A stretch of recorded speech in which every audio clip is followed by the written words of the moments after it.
Okay, what's up everybody? Welcome back to another episode of Rick Scale RC. Thanks for tuning in. So, as you can see, Jeep's rocking some new color. I apologize for the lack of uploads. Just been busy with life. We went on a vacation on a camping trip recently, and my kid's birthday, and then the birthday party, and all that other stuff, and just been a busy month. So I've been trying to get the Sour Hill videos out weekly, but I know I've been slacking off the last few weeks. So I apologize for that, but hopefully we'll be getting on a regularly scheduled program. So, as you guys know, the original CRC Jeep, the Axial SCX-10-2 Jeep, that was bright red, we painted it this color because I didn't like the bright flashy red. When I ordered the Extra Speed hard body, the yellow and white were sold out. The only one I could get was the red one, and I'm impatient. I didn't want to wait, so I ordered the red one. The whole time it was on its way, I was painting it khaki. When it got here, I kind of had a change of heart. I didn't want to go through the process of painting and building this thing and painting it this color and then get a scratch and it would show red. That would drive me nuts. So I opted to just paint it red. Well, since day one I haven't liked it. It's just, I would never buy a red car. I mean, red's cool, but it's not, it's just not what I like. So since it's been done, I really haven't been 100% happy with it because I wasn't fond of the red.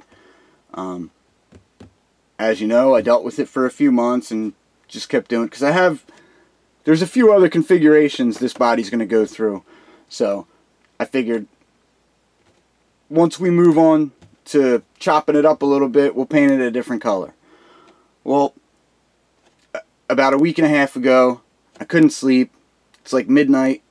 I'm in here tinkering around with it, and I had enough of it. I thought, I'm done with this red. I can't stand the red. I'm not happy with it. I don't want it to be red. I don't like seeing it on video red. It looked like a yuppie mall crawler to me. So it had to go. So before I know it, it's 3 a.m. and the truck's in pieces all over the bench. The next morning, I got up, started wet sanding it. Wet sanded it with 600 all the way down to the red plastic. Wet sanded it again with 1000 to smooth it out. Went over it with a few heavy coats of gray primer. After the gray primer, wet sanded it again with 1500 and threw on a few coats of the khaki. Wet sanded that with the 1500, and then I threw on a few coats of flat clear.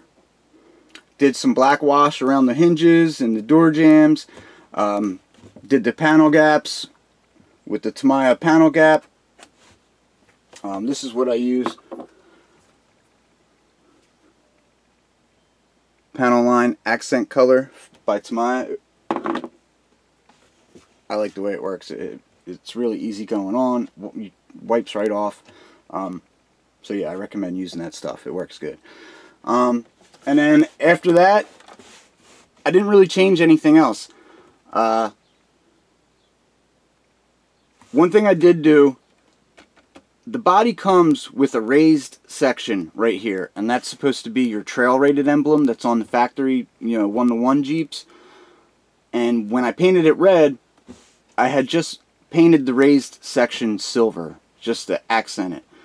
And it wasn't enough for me. So when we did it this time and painted it, rather than painting the raised section silver, what I did was I took some 030 styrene, and then I just took like a standard paper hole puncher, punched out a few slugs, and that gave me these perfect circles. And then I just painted them flat black, and then took a silver paint marker, and went around the edge just to dress up the edge. It doesn't say trail rated on it because I can't write trail rated that small, but if I ever figure out how to, I'll definitely write trail rated on there. My buddy Voodoo, he's working on possibly 3D printing these that actually have raised letters that say trail rated. So we'll see how he makes out with those. We might be popping these off and putting some 3D printed ones on there that actually say trail rated. So that might be pretty cool.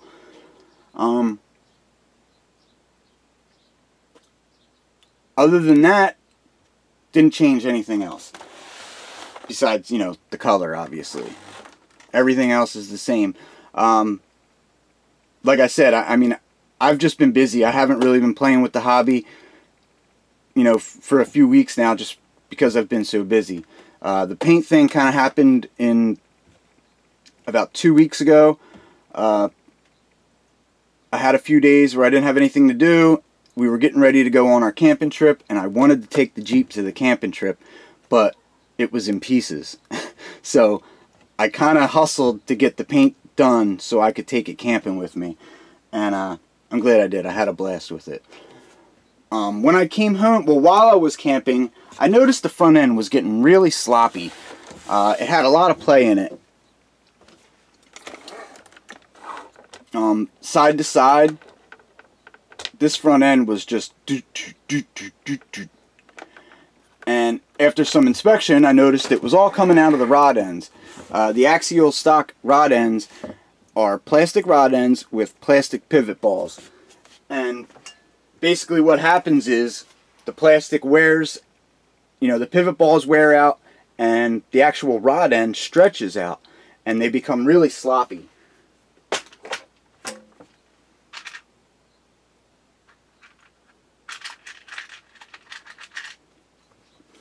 See, here's a factory Axial rod end, and I know you can't see that slop. I don't think you can, but click, click, click, click, click, click. It's got a little bit of movement in it. What I did was I upgraded to Traxxas rod ends. These have metal pivot balls, and these are what I used on the blue truck. This is what I used on my Honcho. When I made, you know, I used the all thread with the brake line over top of the all thread and make my own links.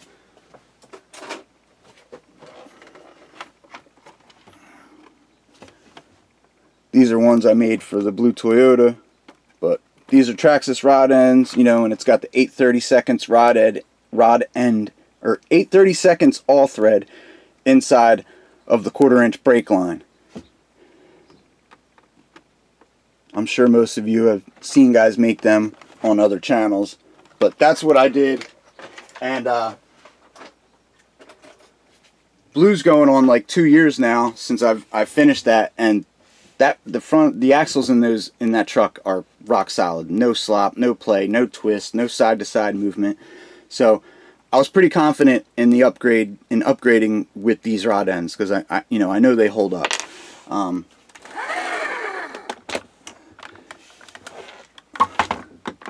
You guys look,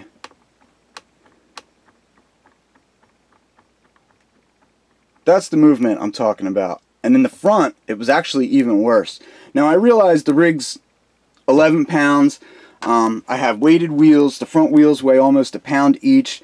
The back ones weigh like 9 ounces each. So I know it's putting a lot of strain on them rod ends. So I'm kind of not surprised it happened. But the front end was a lot worse, and now, as you can see, no movement now. I mean, it's got a little bit of twist to it, but I mean, like I said, before that drive shaft was moving up like clunk, clunk, clunk, clunk. Now it's just got a little tick, tick, tick, tick, tick, tick. I can live with that. But no side to side play, and while I was in there, I moved out the front end a little bit. I noticed, you know, kind of like under a little bit of, if the wheel was kind of tucked up a little bit and I was turning, the wheels were rubbing the sliders really bad. So with putting on longer rod ends, I was able to roll the front end out a little bit more, and as you can see, I got a good amount of clearance there now. Even when the tire's tucked up, it's not hitting the slider. You know, it rubs the wheel well a little bit, but I'm not rubbing on that slider. So I'm pretty happy with that. As you can see too,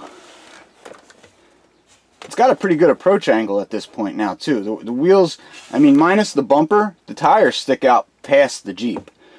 You know, the front grille, the front end of the Jeep, the tires stick out almost an inch. So if that bumper wasn't there, I'd have a really nice straight up approach angle. But yeah, it worked out good, so I'm pretty happy with that.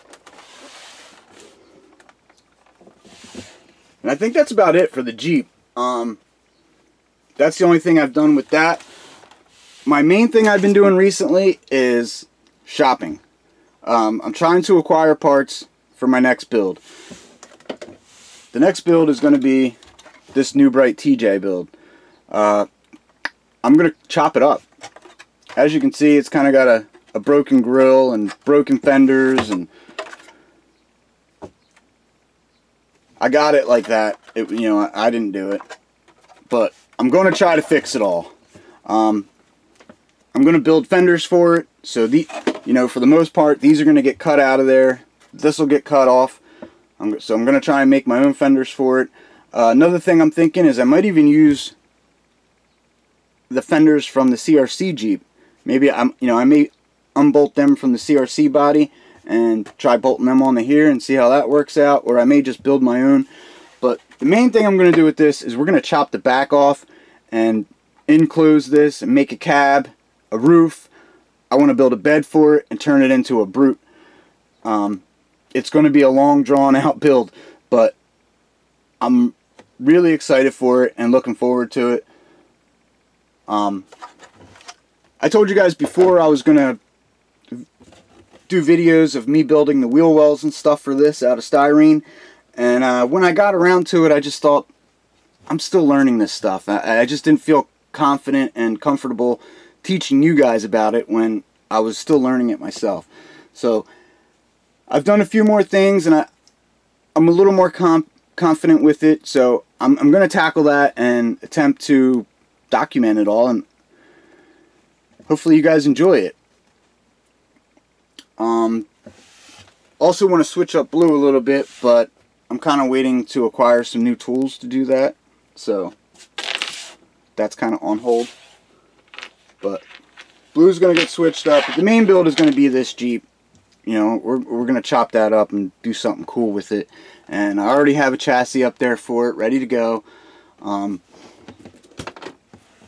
This is SCX10, rails, cross member, axles. It's pretty much a version 1 SCX10 with custom shocks, and it's got a Traxxas 2075 servo on it, which is going to get tore out of there, and we're going to upgrade the servo and try to do a chassis mounted setup with Panhard and 3-link. This is another one I made all the links for. These are Traxxas rod ends with 8/32 all thread and 1/4-inch brake line over top of it. And these are loose, never mind. I was going to show you how tight they were, but the bolts aren't tightened, so they're all sloppy. So yeah, so we got a chassis for that Jeep.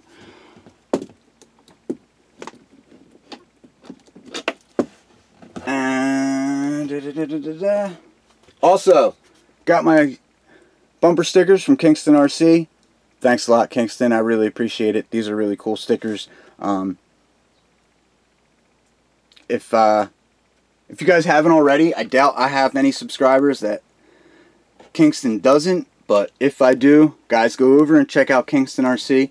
He's got a couple of these extra speed Jeeps that are just, they're awesome. He's done a really nice job with both those builds, and he makes some really good trail videos, and they're only getting better. Every one is better and better and better. So you can tell he's really enjoying the hobby, and he's learning and having fun with it, and his videos show. He's coming around to being one of the best trail videos out there, I think. He's right up there with some of my favorites. Okay, guys, so I'm going to get out of here. Hope you guys enjoyed the video. Also going to have a short run video of the freshly painted Jeep out in the sun, so be sure to check that out. Hope you guys like it. And I'll catch you on the next one. That's all. I'll see you later.